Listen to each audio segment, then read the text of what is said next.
say the sketch below is given by the following equation. You see, this is what we're talking about again. We are given A, we are not given B, we are also not given Q again. Now, this thing can change, guys. Like, it's not to say which they're always going to give you. Sometimes they can give you B, not give you A. When I just have to know how do you get these things here.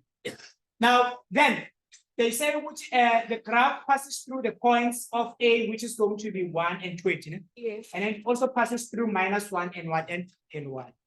The first question says, which show us which the equation of F can be given like this. So we just have to show them which the equation can be given like this. Okay.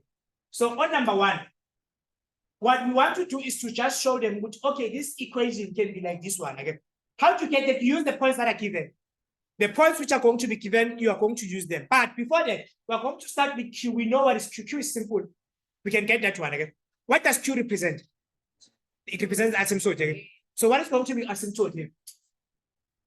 So I'm going to say which you have Y, which is going to be S2 multiplied by B. Then it's X plus 1 plus 2. Again, we know what is asymptote. So instead of writing Q here, I can write 1, I can write 2 because of the one of them of the asymptote. That one is going to be the simplest that you can get. Now, then you can get A or you can get B. We don't know which one. Or you can get P. It doesn't matter. We're going to use this point which is given here. According to this point, what do they say? They say which Y is 20. Then you come and say, okay, instead of Y here, I'm going to put 20. And then if I put 20 there, I am going to have 2 multiplied by B. We don't know what is B. And then we come and say, okay, here we have B, and then it's going to be, instead of X, I am going to put something. Now, what is X here? It's 1 plus 1. Okay? And then it says which this thing here is going to be what? Plus 2. Are you still finding? And then from here onwards, then you can say which one is 1 plus 1. You are going to have 20, which is going to be 2, okay? Multiplied by B to the power of 2, okay? And then you have what? Plus 2. And then from here onwards, you want to solve this thing. Okay? You can take this 2 to this other side. Okay? It says which 18 is going to be equal to 2 multiplied by B squared.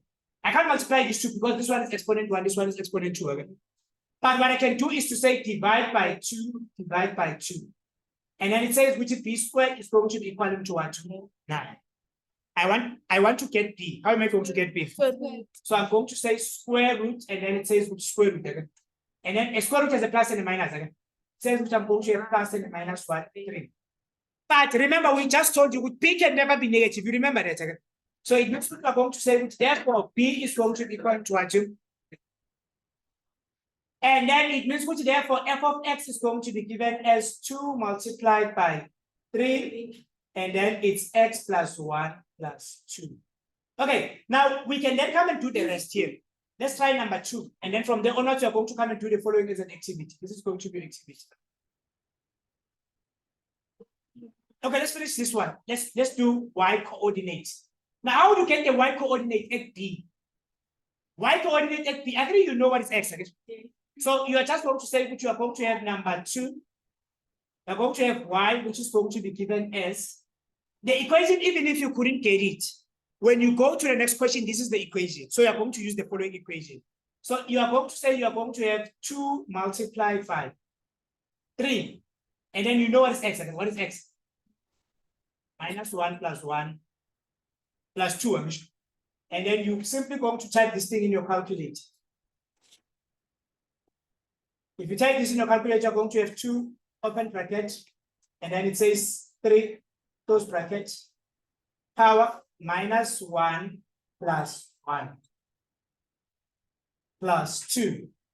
And then what you get? You get 4. Okay? So it means, in other words, when x is minus 1, our y is going to be equal to what? To 4. And then we are done with that one, and then it's 1 mark for that one. Okay, I'm going to pause now and ask you to come and do that one. Let's come and do the following.